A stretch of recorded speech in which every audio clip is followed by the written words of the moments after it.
Vim falar para você da diferença entre terror noturno e pesadelo. Primeira coisa que você não deve esquecer é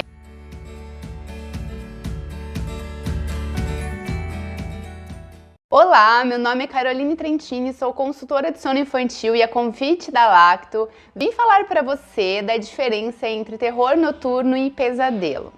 Primeira coisa que você não deve esquecer é que os bebês, assim como nós adultos, têm ciclos de sono. E ao final de cada ciclo de sono, aquele bebê vai ter um leve despertar e voltar a dormir se sabe adormecer sozinho.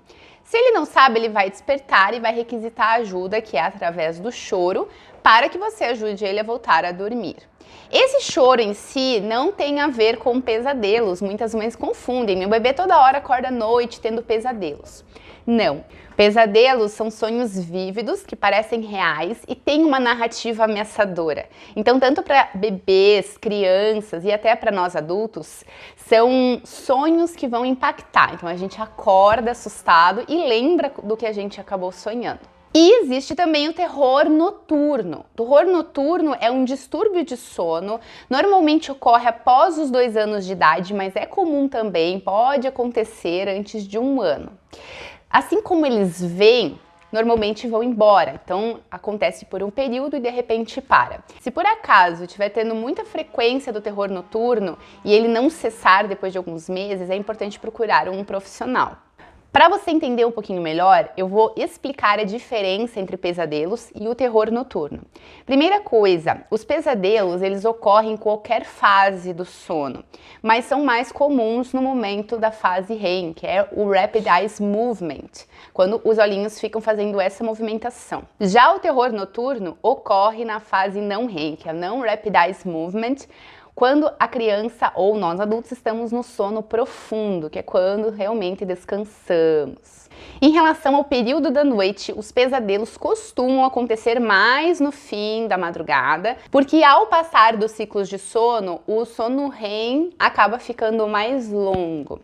Já o terror noturno costuma acontecer em até 3 horas após adormecer. Falando na questão da lembrança sobre o terror noturno e o pesadelo, o bebê ou criança não lembram do terror noturno, então a criança pode até ficar de pé, na cama sentada, fazendo movimentos de chute e nem se lembrar que teve acolhimento dos pais, que teve essa ação externa.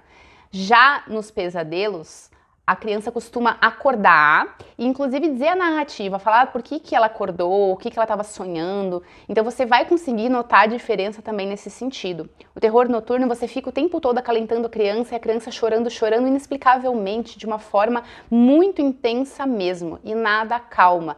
Normalmente fica até um período ali de 10 a 15 minutos, sem cessar o choro, e do mesmo jeito que ele começa, ele acaba. Falando nessa questão de facilidade de despertar, quando a criança ou o bebê ou nós adultos temos um pesadelo, a gente tem facilidade em despertar. O terror noturno não, às vezes a gente fica ali do lado, como eu já mencionei, tentando acalentar, até acordar a criança e ela não acorda. Então o importante é a gente manter a calma, saber que é um período desafiador sim, mas que de nada vai adiantar a gente acordar a criança naquele momento. É um esforço muito grande, mas como eu já falei, acaba cessando após 10 ou 15 minutos, a criança volta a dormir e nem lembra daquele episódio. E a reação.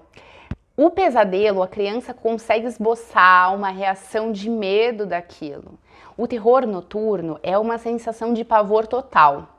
Quem já passou por isso, então eu sei a diferença, porque a Isabela, minha filhinha mais velha, já teve, e ela teve naquele período antes de 1 ano, que é mais incomum.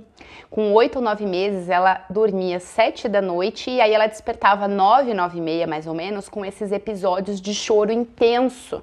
E ela já dormia super bem. Então, primeiro eu consegui avaliar que era algo diferente, e na época fui estudar sobre isso para conseguir entender por que aquilo estava acontecendo. Meu filho Rafael não teve esses episódios, então se você notar que tem essa diferença muito grande, é um pavor realmente, a criança não para de chorar e choro muito, mas muito intenso, sem você conseguir acolher, então é terror noturno.